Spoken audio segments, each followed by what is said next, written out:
Here we are back on the stroker build, making a 512 out of a 440 with the help of 440 source parts.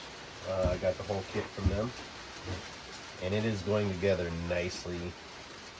I really like the quality of this kit. Alright, so I just wanted to show you guys the last install of the last cylinder. I'll show you a couple things. Right. Last H-beam rod. Okay. Last piston.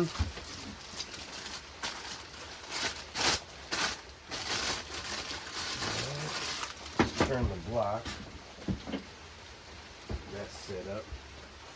Down here. Yep. Base number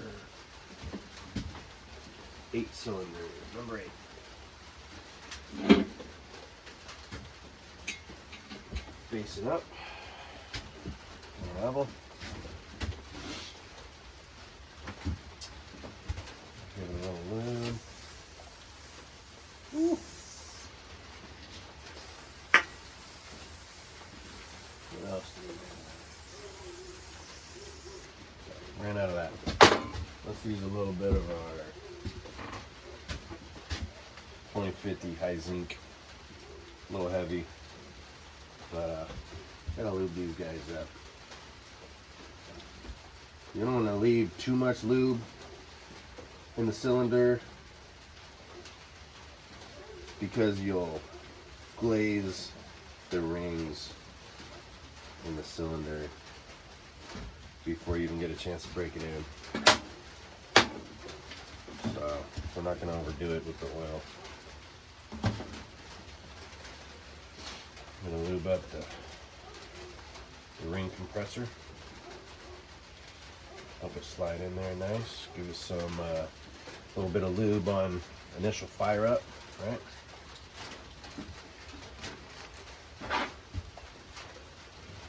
Loosen this up from the last cylinder. Yeah, so all that stuff's ready.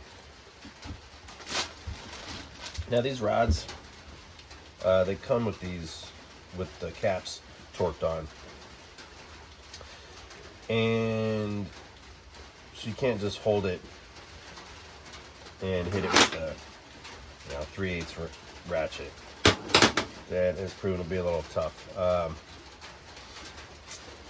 And then if you put it in the vise, lightly, wrap it with some cloth and lightly grip it, you can do it that way, just with the 3/8 ratchet. If you're gonna do it that way, do it.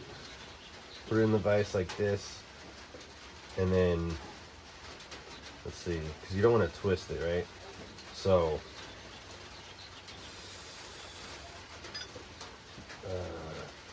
this seems like it would twist it the most. If you do it this way to this way, go crack the nuts loose at that type of an angle. That might be better, but what I did, because I didn't really like that way, and there's probably a suggested way to do it. This electric impact gun seems to do the trick, and I can hold it with my hand. That way I'm not distorting the rod at all. So that's how I've been doing it.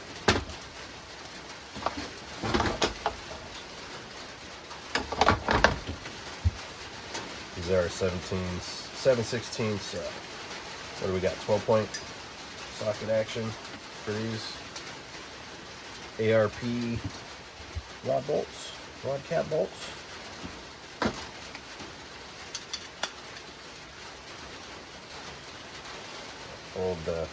Hold the one closest to my body that has come out. Hang on to that bad boy.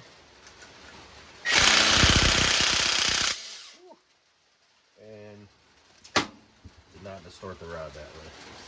Okay. We'll take this off for torquing purposes later.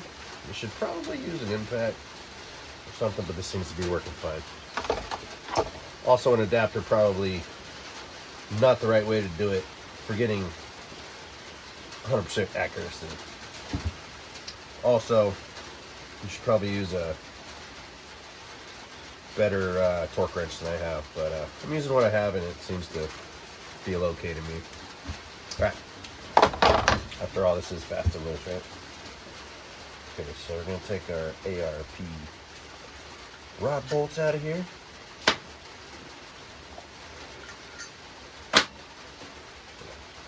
Wiggle and pull this cap off.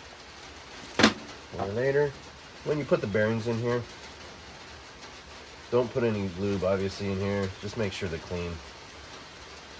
Alright. Oh. So, there's writing on the rod and caps. There's numbers on the side. Keep those together. You know, keep the little channels for the bearings together. And one side has a bigger bevel than the other. That's the side that goes against the counterweight on the crankshaft. I'll show you a little bit more later, but if you keep the writing to the outside of the engine, you're good. And then on the pistons,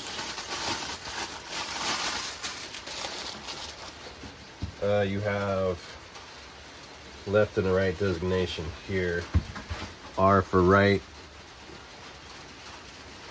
and then the left ones have a L right there. Right, and then, so that means as the engine's sitting in the car and you're sitting in the driver's seat, left, and your left and your right that way. Right, driver's side is left. Okay, there's that. And then eyebrow goes inwards towards the intake manifold. Okay. And you can double check by looking at your heads. You got the bigger valve here. I believe it's the exhaust valve. You can see that they need to come out this way. This would be the wrong way. Anyway, all right. So let's take the pin out of here.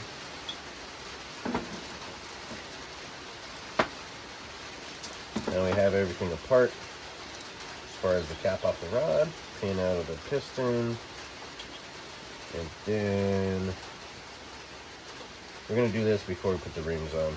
So once you put the rings on, you don't want them all moving around because they are clocked a certain way. Alright. Just trace the back one. Oh yeah. So we have this it's the lube, engine assembly lube I'm using on bearings and pretty much everything except for the cylinders. I'm putting a little where the wrist pin goes here, and here, and here, and on here.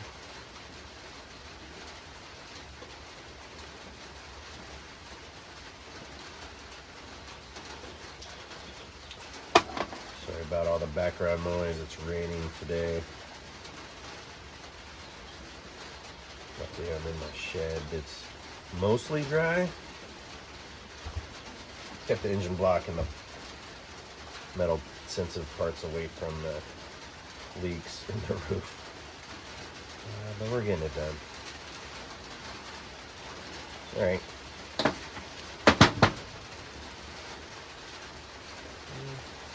I like to rub the lube around there. Make sure it's spread out evenly. You really don't need a whole lot. The clearances are nice and tight. They're gonna you're gonna push most of this lube out. Put it out a little too much, then not enough for this here. Okay. So I'm gonna put one end of this guy in here. Up to the edge. Now we're gonna make sure. So this one's going on the right side. So the R earlier, I'm gonna double check everything. The last chance to double check everything. But we'll do it a couple more times. So I guess that's not the last chance. Up. Get the eyebrow up. Run this side. Eyebrow up. And then we have numbers for the outside of the engine. It's going to go in that way. All over so we can see what we're doing here. You just push it through. It goes through nice and easy. You don't force it. You know, center it up a little bit there. Take a little bit of the extra lube. Make sure it's on the rod bolts. The instructions say to use ARP, head bolt lube specifically. We're not messing around with that, but yeah. And they come with some lube on them, but I like to make sure they're okay. And we're going to double check one more time. Eyebrow going up for the intake. And then we have writing for the outside of the engine. Cool. Also, another way to double check. Small bevel, big bevel. Big bevel's going towards, should be going towards the counterweight of the crankshaft, which this bank is this way, so this last piston will be the last piston on the crankshaft. So the bevel should be going that way. And it is. We're good. Alright. This part's a little harder than the rest, really. Putting these spiral locks to hold the wrist pin in here. They say to spread them out 1/2 inch to 3/4 inch and just put them in, follow them around with the screwdriver. Okay, well, some of these have been going in real easy for me, some not so much. I'm sure there's a trick. If somebody knows, please let me know. But I've been just getting an edge, getting one of the edges to start it with this guy faced this way, and putting that one edge in first, that one end in first, and then trying to work it around. I've gotten these in by hand, and then sometimes they just fight me the whole way. I think it's just my lack of experience with these locks, but we're getting it done. All right, now I'm pushing with my thumb down and keeping the lock in this way, and trying to spiral it around it down in there. I have gotten this first part by hand, like I said, but it's not sure if it's going to be one of those today. Nah, it's spinning, so I'm gonna maybe stop talking so much and try to. We'll put the end down in there, get started. You don't want to go too far, right? It just the end kind of clicked in there. I'm gonna try to follow it around with my little mini pry bar, holding it in with my finger this way, and then we'll go around my finger and try to follow it around and push it down. Right, it's cooperating. So we're gonna keep going with that. Push it down.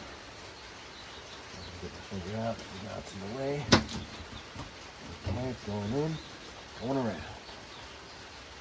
Going around and in.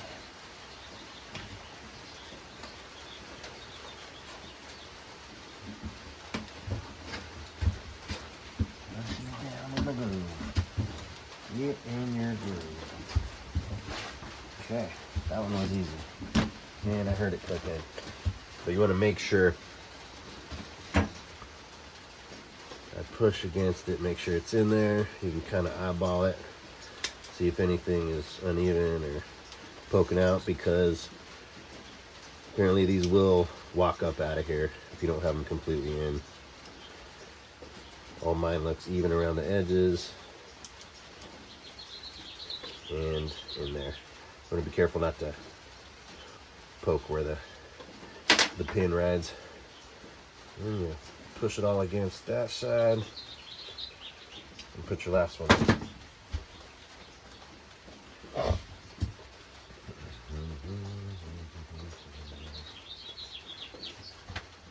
Okay. Same as before. Let's get that end started in its groove. Okay. Stretch it out a little bit. Don't stretch it, but the instructions say, like I said, 1/2 inch to 3/4 inches. Pretty sure that it's a little far in, but these things are kind of forgiving.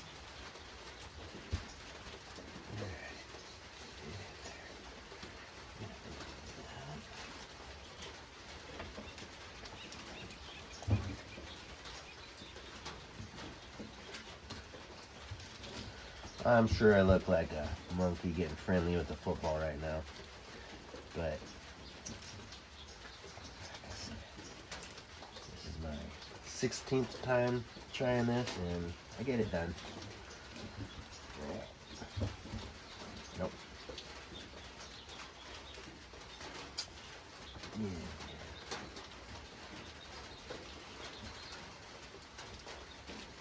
And push it down. Get it in there. There you go.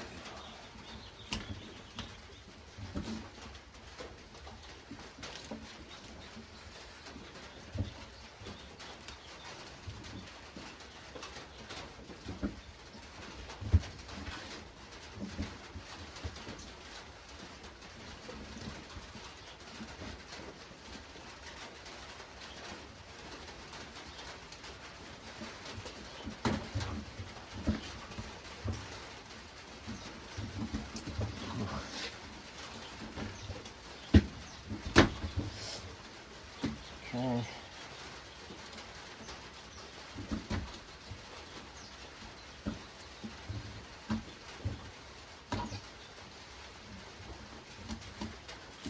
Alright, got her in there. Checking the edges, make sure nothing's hanging out, overlapped, nothing weird. And she looks like she's in there real nice. Okay, moves easy, but no slop. Alright, brow up, numbers out, good bevel. We gotta put our rings on.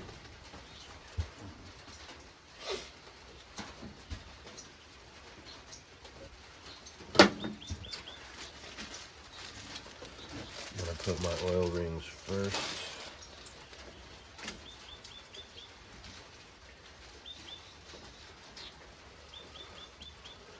So, putting the gap on the middle ring towards the pin for reference. I'm gonna turn it 45, 90. That's gonna be a 90. Okay. Put this bottom ring in. Kind of bring it, hold it with my thumb, and the gap is near the gap it's supposed to go in. On the bottom of this corrugated oil looking ring, and then bring it down and around, all the way around. And then this last part, I like to pull it out Try not to scrape the piston, and then drop it in there. Looking good. Here's our gap here. The other oil ring, we're gonna put 180 from that one. There's no top or bottom to these particular rings on the oil side of things here. Wrap the edge in. Back a little, push it down with your thumb. Push down here, and then come around with your thumb. And then help this guy out not to scratch the piston. Bring it over there. Snap her in. Okay. There is a tool for this, for like a ring spreader. I have it here. I don't like them. I don't know if there's better ones than this. I'm sure there is. You can break the rings. You spread them too far this way. So I do it by hand. Keep them as close to the piston as possible. Stretch your old back. All right. And I gap the rings per each cylinder. So these are the ones for number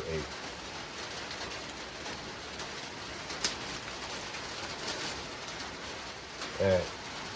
On this set,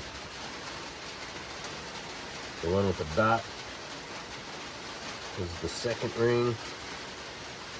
And the dot goes up. The writing is the top ring.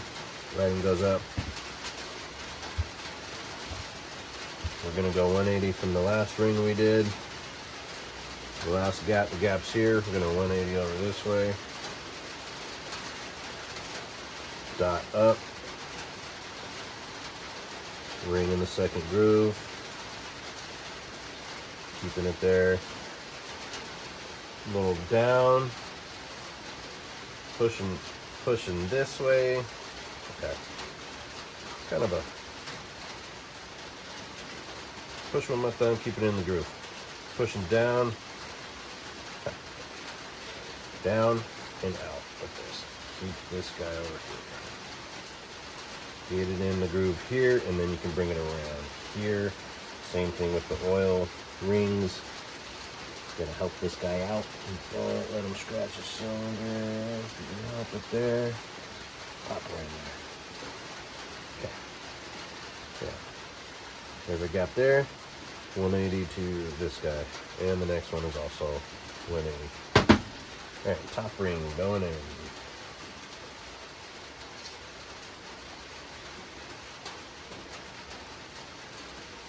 Into the ring, in the groove. This guy, away from the damn piston. Pushes down this way, bring it back around. Got my thumb in the groove, now I can bring it around with the thumb this way. Grab that in. Don't let it scratch. Put her in the groove there. Alright. A little rough on the fingers. At least we didn't mess up the piston. Now, they're where they want to be. The rings, the gaps. We got the compressor. They say to use not one of these universal ones. It's what I have. It was made in USA, and it's been working. I think you have more chance of chunking a ring out the side or damaging your cylinder with this, but being careful. I lubed the inside earlier, lubed the cylinder earlier. We're going to do it one more time. Oh, can't get any more out of that. A little bit of this. Engine oil.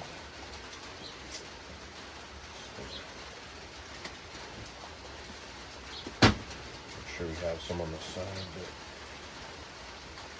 going into the engine. And go up here. There you go. Cool. There we go. We already widened it. Just set her in there.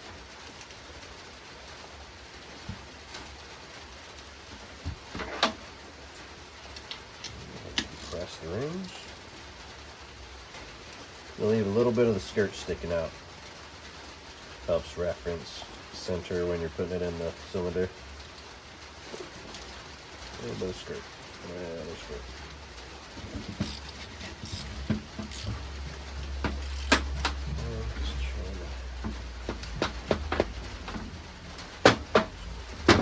Tap it out so we get a little skirt there. Okay.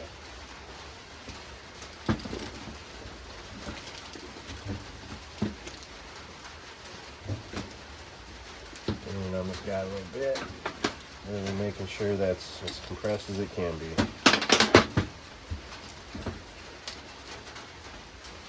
And you see the compressor's trying to like spread out a little bit and do weird stuff.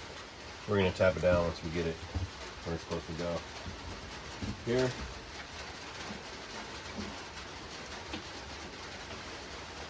Here, I have this like plastic mallet here. Oh, it's not called that, but it's got the sand inside. Anyway, it's not metal, so it won't hurt these things. I'm going to tap this compressor even with itself. Then go around, give it a little tappy tap. And there we go. Little ridges at the bottom. Hold the compressor up, keep the piston go down. This part makes me nervous every time. But we're just going to give it a little tappy tap down there. Ready? You can do this with a wooden hammer or something, but it's got to have a little weight. Okay. In there. So we're going to assume all the rings are okay. We'll push it down a little bit more. Not all the way. You don't want to ram it into the crankshaft and damage the rod journals. Okay. Spin this baby around.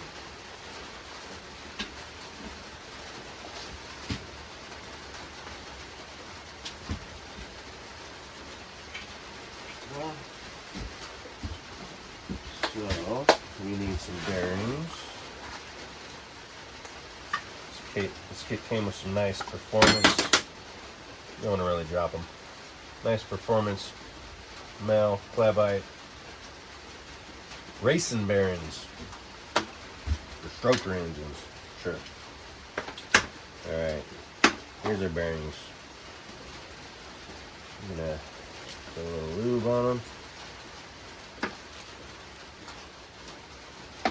We're gonna rub it in, spread it out, make sure there's no dry spots. And don't put it too thick. When you torque down the rod caps, you're just gonna squish it out anyway. And if you put way too much, I think you can mess with the torquing of the situation. Cap. We need the cap. Where do we put that? We got it here. All right, we got the numbering. It's gonna go towards the outside of the engine. Anyway, this is called the lower part, and then because there's a lower half of the bearing and there's an upper half. All right, this one says upper. These are standard bearings. It came with standard bore. Or standard journals on this crankshaft. Anyway, lower. So lower goes in the cap. Matching up our little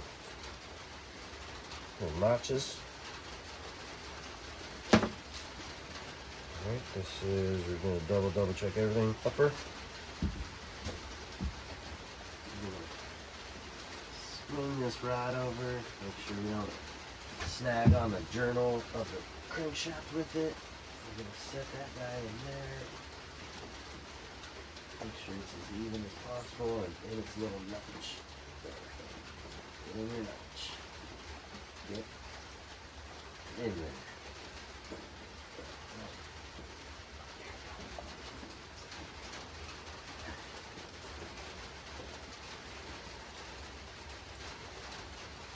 Get even as we can by hand.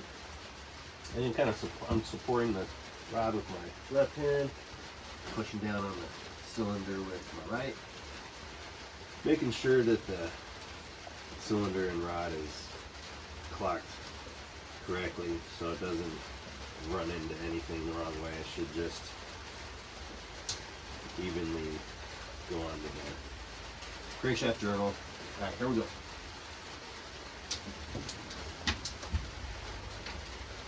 Eyeballing it, making sure it's clocked right, pushing it in.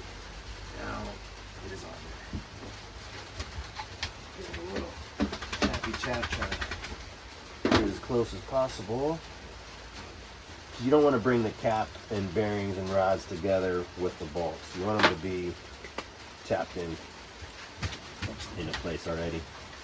Okay, so we got the numbers. Got the numbers on the rod. That's matching up where it's supposed to be. We have the big journal, the big whatever I was calling it earlier, the big bevel to the outside, not towards the other rod, towards the crankshaft. We'll put this together by hand, try to squeeze it together a little bit. Give it a little tappy tap with the plastic hammer. Yeah. Okay. Like that. And then a little bit of that. Put the cylinder back on there. Like that. You can see the gap in between them. Get as close as possible. Okay? I think we're there. Sorry about the banging. Here's the bolts. We have grease on, we have lube on them. I don't know what you call it, grease. And put those in there. Nice little ARP bolts. Came with the kit. Alright, just gonna run them in by hand.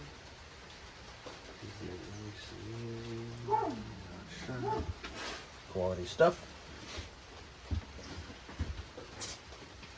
Gonna need our torque stick. They're saying 63. I like to double check them because even though this one's locked, it kind of tends to move after a couple of torques. All right. Nope. I like to snug it up just a little bit on both before I run it all the way to the click. There we go. And oh, there's the click. I like to try to do that in one smooth motion. No, I don't like doing it jerky. I think it throws it off. Anyway, there it is. That's the last cylinder. Went in. All right. Next will be degreeing the cam. Should have done that with just a number one cylinder. Would have been less resistance for me to move back and forth, but you can do it this way. All right. See you next time.